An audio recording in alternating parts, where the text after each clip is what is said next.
السلام علیکم ورحمۃ اللہ وبرکاتہ۔ آج کے خطبے کا عنوان منشیات اور شراب نوشی کے خطرناک اثرات اور فرضیت حج۔ الحمدللہ والصلاۃ والسلام علی رسول اللہ، اما بعد۔ یقیناً تمام تعریفیں اللہ کے لیے ہیں جس نے ہمیں حلال اور طیب چیزوں کو کھانے کا حکم دیا اور خبیث اور حرام چیزوں سے بچنے کی تلقین فرمائی۔ میں گواہی دیتا ہوں کہ اللہ کے علاوہ کوئی اور معبود برحق نہیں، وہ اکیلا ہے، وہ یکتا ہے، اس کا کوئی شریک نہیں۔ اور میں یہ بھی گواہی دیتا ہوں کہ محمد رسول اللہ صلی اللہ علیہ وسلم اس کے بندے اور رسول ہیں۔ اے اللہ ان پر، ان کی آل پر اور تمام صحابہ کرام پر قیامت کی دیواروں تک رحمتیں برکتیں نازل فرما۔ حمد و ثنا کے بعد، اے اللہ کے بندو، پروردگار نے بنی آدم کو اپنی دیگر کثیر مخلوقات پر فضیلت دی ہے اور بڑی خصوصیات عطا کی ہیں۔ پروردگار نے انسان کو تمام حیوانات، جمادات اور نباتات پر اور جنوں پر بھی فضیلت عطا کی ہے۔ انسان کو عقل و فہم، سمجھ اور تدبر اور تفکر عطا کیا ہے۔ ارشاد ربانی ہے، یقیناً ہم نے اولاد آدم کو بڑی عزت دی اور انہیں خشکی اور تری کی سواریاں دیں اور انہیں پاکیزہ چیزوں کی روزیاں دیں اور اپنی بہت سی مخلوق پر انہیں فضیلت عطا فرمائی۔ تمام نعمتوں میں عقل اور سمجھ سب سے بڑی نعمت ہے جس کے ذریعے انسان خیر و شر، نیکی اور بدی، نیز نفع و نقصان میں فرق کر سکتا ہے۔ عقل کی بدولت ہی انسان اپنی زندگی سنوارتا ہے، تدبر اور غور و فکر سے کام لیتا ہے۔ عقل ہی کی بنا پر انسانی معاشرے منظم اور مؤثر طور پر عمل کرتے رہتے ہیں۔ عقل ایک قیمتی جوہر ہے، موتی ہے جسے عقل مند حضرات، دانش مند لوگ حفاظت سے رکھتے ہیں اور اس کی قدر کرتے ہیں۔ دانش مند انسان عقل کو انہی اغراض کے لیے استعمال کرتے ہیں جن کے لیے وہ عطا کی گئی ہے۔ اگر انسان عقل کھو دے تو وہ حیوانات جیسا تصرف کرنے لگتا ہے۔ اس میں اور حیوانات میں اور نباتات و جمادات میں کوئی فرق نہیں رہتا، بلکہ حیوانات بسا اوقات انسان سے بہتر نظر آتے ہیں۔ جو عقل کھو دیتے ہیں اسے کوئی نفع نہیں پہنچتا، وہ نفع بخش شمار ہی نہیں کیا جاتا، بلکہ وہ اپنے اہل و عیال، اپنے کنبے اور اپنے معاشرے پر بوجھ بن جاتا ہے۔ ایسے انسان بھی ہیں جو اپنی عقل سے صحیح کام نہیں لیتے اور اس کی حفاظت نہیں کرتے۔ وہ عقل جو اپنے پیروں تلے رونتے ہیں، نفس پرستی اور شہوت رسانی ان پر غالب آ جاتی ہے۔ یہی رویہ دیگر لوگوں میں اس طرح دیکھا جاتا ہے کہ وہ شراب پیتے ہیں یا کسی قسم کی منشیات کا استعمال کرتے ہیں، ایسی نشہ آور چیزیں استعمال کرتے ہیں جن سے عقل پر پردہ پڑ جاتا ہے اور انسان اپنی انسانیت بھی کھو دیتا ہے۔ وہ حیوانوں جیسا تصرف اور سلوک کرنے لگتا ہے، وہ مجرم بن جاتا ہے، پاگل ہو جاتا ہے، فسق و فجور میں ڈوب جاتا ہے۔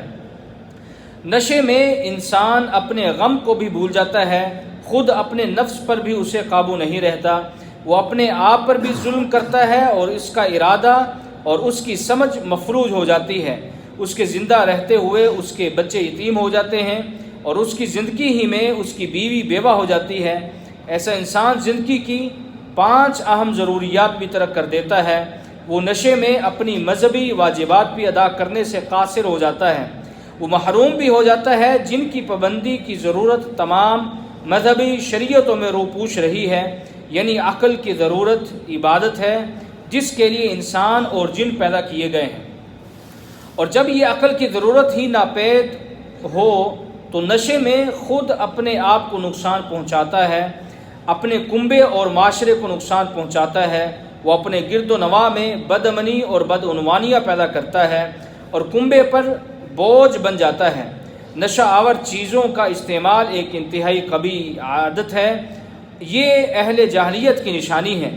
جاہلیت میں معاشرے کے لوگ ایک ساتھ شراب نوشی کی محفلیں جمایا کرتے تھے اور شراب کو باعث فخر سمجھتے تھے۔ وہ وقت گزرنے کے لیے شراب نوشی کرتے تھے، یعنی وقت ضائع کرنے کے لیے۔ جاہلیت میں لوگ یہ دعویٰ بھی کرتے تھے کہ وہ اپنے غم کو بھلانے کے لیے شراب پیتے ہیں۔ وہ اپنی شعر و شاعری میں بھی شراب نوشی پر فخر کرتے تھے۔ یاد رکھیں کہ جو قوم اپنے فرزندوں کی عقل و دانش کا دفاع نہ کر سکے، حفاظت نہ کر سکے، وہ بالآخر تباہ ہو جاتی ہے۔ رسول اللہ صلی اللہ علیہ وسلم کی ایک حدیث ہے، آپ نے ایک حدیث میں فرمایا کہ مجھے 2 برتن دیے گئے، ایک میں دودھ اور دوسرے میں شراب تھی۔ مجھ سے کہا گیا کہ تم جو چاہو لے لو۔ میں نے دودھ والا برتن لے لیا اور پیا۔ پھر مجھ سے کہا گیا کہ تم نے فطرت کی ہدایت پا لی، اگر تم نے شراب والا برتن لیا ہوتا تو تمہاری امت گمراہ ہو جاتی۔ ایک اور روایت میں ہے کہ حضرت جبریل علیہ السلام نے فرمایا یہ تمہاری امت پر حرام کی جائے گی، یہ خمر یعنی شراب اگر تم نے اس میں سے پی لیا ہوتا تو تمہاری امت میں بہت کم لوگ داخل ہوتے۔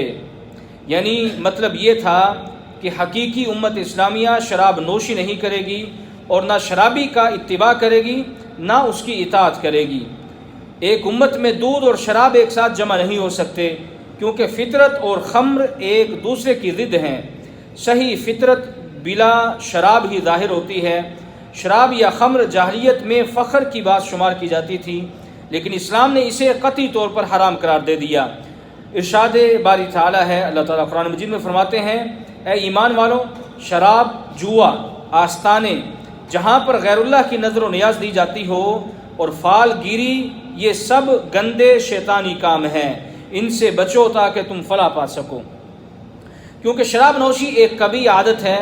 شراب دشمنان اسلام نے تمام انسانی معاشروں میں پھیلا دی ہے اور انہوں نے ہی دنیا اسلام میں پھیلائی ہے تاکہ وہ مسلم افراد کے اعضاء کو مفلوج کر دیں اور لوگ اپنے دین سے غافل ہو جائیں۔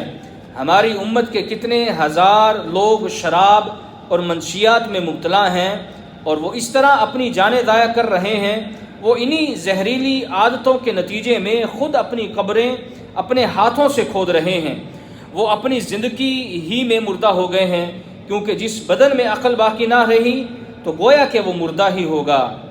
شراب نوشی کے بھاری نقصانات کی یقین دہانی طب جدید سے ہو گئی ہے اور بین الاقوامی معاشرے نے تسلیم کر لیا ہے کہ منشیات کے نتیجے میں بہت زیادہ بیماریاں ہوتی ہیں۔ انہوں نے کم از کم 120 سے زیادہ دینی اور دنیاوی نقصانات کا ذکر کیا ہے جو شراب کے نتیجے میں ہوتے ہیں۔ ان میں سب سے بڑا نقصان یہ ہے کہ انسان اپنی عقل کھو دیتا ہے اور نشے میں مبتلا شخص کی کوئی قیمت نہیں رہتی۔ نشے کے نتیجے میں ہزاروں حادثات رونما ہوتے ہیں۔ گاڑیوں کے حادثات، ایسے لوگوں کی جانیں بھی ضائع ہوتی ہیں جو منشیاتی شراب کا استعمال نہیں کرتے لیکن وہ شرابیوں کا شکار ہو جاتے ہیں۔ آج کل آپ نے دیکھا ہوگا کہ منشیات کے نتیجے میں کس قدر جرائم میں اضافہ ہوتا جا رہا ہے، فحاشی بڑھ رہی ہے اور متعدد نئے جرائم ظاہر ہو رہے ہیں۔ اسلام میں تمام نشہ آور اشیاء بتدریج حرام قرار دی گئی ہیں کیونکہ لوگ ان کے عادی بن چکے تھے اور یک لخت یہ عادت چھوڑنا دشوار تھا، اس لیے بتدریج شراب حرام کی گئی اور یہ بھی وعدے کر دیا گیا کہ جس چیز کے بھی زیادہ پینے سے نشہ آتا ہو وہ کم مقدار میں پینا بھی حرام ہے۔ شراب حرام ہونے کے بعد شراب پینے والے کی سزا 80 کوڑے مقرر کی گئی ہے۔ شراب پینے کے بعد اگر انسان اسے دہرائے، دوبارہ پیے، تب سزا کا مستحق ہوگا۔ وہ یہ نہیں کہہ سکتا کہ میں نے تھوڑی پی ہے۔ تمام صحابہ کا اس پر اتفاق ہے کہ شراب کم ہو یا زیادہ، بندہ نشے میں ہو یا نہ ہو، اگر بار بار پیے تو شرعی سزا کا مستحق ہوگا، کیونکہ حدیث میں ہے رسول اللہ صلی اللہ علیہ وسلم نے فرمایا کہ ہر نشہ آور چیز حرام ہے۔ 80 کوڑوں کا، اور یہ کوڑے اس سے لوگوں کے سامنے لگائے جائیں گے، تنہائی میں نہیں۔ بعض فقہا کا کہنا ہے کہ اگر چوتھی بار شراب پیے تو شرعی تعزیر کا مستحق ہوگا، پہلی، دوسری اور تیسری بار پینے سے اسے نصیحت و تنبیہ کی جائے گی۔ شراب پینے والا فاسق ہو جاتا ہے، نہ اسے سلام کیا جائے اور نہ اس کے ساتھ میل جول رکھا جائے، نہ بیماری کی حالت میں اس کی عیادت کی جائے، نہ اس کی دعوت کو قبول کیا جائے۔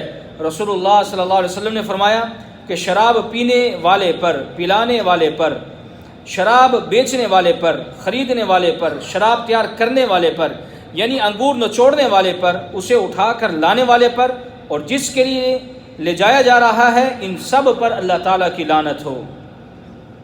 اسی طرح اے اللہ کے بندو، اللہ تعالیٰ قرآن پاک میں ارشاد فرماتے ہیں لوگوں کے ذمے بیت اللہ شریف کا حج کرنا ہے جس کو بیت اللہ شریف تک پہنچنے کی طاقت ہو، اور جو شخص انکار کرے تو بلا شبہ اللہ تعالیٰ سارے جہانوں سے بے نیاز ہے۔ حضور اقدس صلی اللہ علیہ وسلم نے ارشاد فرمایا کہ جس شخص کو کوئی بہت مجبوری مثلا تنگ دستی یا سفر سے روکنے والا مرض حج پر جانے سے نہ روکے اور وہ پھر بھی حج نہ کرے تو اسے چاہیے کہ وہ چاہے یہودی ہو کر مرے یا چاہے کہ وہ نصرانی ہو کر مرے، یعنی جو حج کی استطاعت اور قوت اور طاقت رکھتا ہے لیکن اس کے باوجود حج نہیں کرتا، گویا کہ وہ یہودی یا نصرانی ہو کر مرے گا۔ حضرت اماں عائشہ رضی اللہ عنہ فرماتی ہیں کہ میں نے رسول اللہ صلی اللہ علیہ وسلم سے جہاد میں شریک ہونے کی اجازت طلب کی تو آپ صلی اللہ علیہ وسلم نے فرمایا تمہارا یعنی عورتوں کا جہاد حج ہے۔ اس کا مطلب یہ ہے کہ جہاد میں بہت سی تکلیفیں ہوتی ہیں، ان کا برداشت کرنا عورتوں کے بس کا کام نہیں ہے، یہ کام مردوں کے کرنے کا ہے۔ عورتیں اگر ان کاموں سے بڑھ کر زیادہ ثواب کا کام کرنا چاہیں جو اپنے گھر میں رہ کر کرتی ہیں تو ان کو حج کرنا چاہیے۔ حج اسلام کا 5واں بنیادی رکن ہے اور ہر اس عاقل اور بالغ مرد اور عورت پر فرض ہے جس کے پاس مکہ معظمہ تک آنے جانے کا سواری کا خرچ موجود ہو اور سفر کا توشہ موجود ہو، اور حج عمر بھر میں ایک مرتبہ فرض ہوتا ہے، اس سے زائد جو حج کیا جائے گا وہ نفلی ہوگا، لیکن نفلی حج کا ثواب بھی بہت زیادہ ہے۔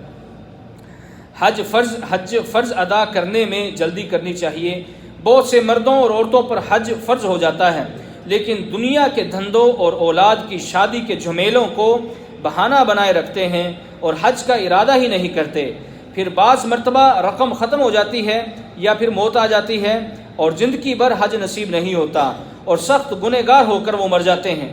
رسول اللہ صلی اللہ علیہ وسلم نے ارشاد فرمایا کہ جس نے حج کیا اور اس میں فحش گفتگو نہ کی اور گناہوں کا ارتکاب بھی نہ کیا تو وہ گناہوں سے ایسے پاک ہو کر لوٹے گا جیسا اس دن تھا جب اس کی ماں نے اس کو جنا تھا۔ حضور اکرم صلی اللہ علیہ وسلم کا ایک اور فرمان ہے جس کا مفہوم یہ بنتا ہے کہ حج ان سب گناہوں کو ختم کر دیتا ہے جو حج سے پہلے ہوئے ہوں۔ حضور اکرم صلی اللہ علیہ وسلم نے فرمایا حج اور عمرہ کرنے والے اللہ تعالیٰ کی بارگاہ میں حاضر ہونے والے لوگ ہیں، ان کا مرتبہ اتنا بڑا ہے کہ اگر اللہ سے دعا کریں تو اللہ تعالیٰ ان کی دعا کو قبول فرمائیں اور اگر بخشش طلب کریں تو وہ ان کو بخش دے۔ حضرت ابو ہریرہ رضی اللہ عنہ فرماتے ہیں کہ رسول اللہ صلی اللہ علیہ وسلم نے دعا کی اے اللہ حج کرنے والے کی مغفرت فرما اور جس کے لیے وہ بخشش کی دعا کرے اس کو بھی معاف فرما۔ حضرت عبداللہ ابن مسعود رضی اللہ عنہما سے روایت ہے کہ رسول اللہ صلی اللہ علیہ وسلم نے فرمایا کہ حج اور عمرہ ساتھ ساتھ کیا کرو، یعنی حج کے بعد عمرہ بھی کر لیا کرو، کیونکہ یہ دونوں تنگ دستی اور گناہوں کو اس طرح دور کر دیتے ہیں جیسے بٹھی لوہے اور سونے چاندی کی میل کچیل کو دور کر دیتا ہے۔ اور ارشاد فرمایا کہ حج مبرور کا ثواب صرف جنت ہی ہے۔ حج مبرور وہ حج ہے جو حلال مال سے کیا جائے اور جس میں گناہوں سے پرہیز کیا جائے اور حج میں جن چیزوں سے منع کیا گیا ہے ان سے دور رہے۔ اللہ تعالیٰ قرآن مجید کو ہمارے لیے خیر و برکت والا بنائے۔ سبحان ربک رب العزت عما یصفون وسلام علی المرسلین والحمد للہ رب العالمین۔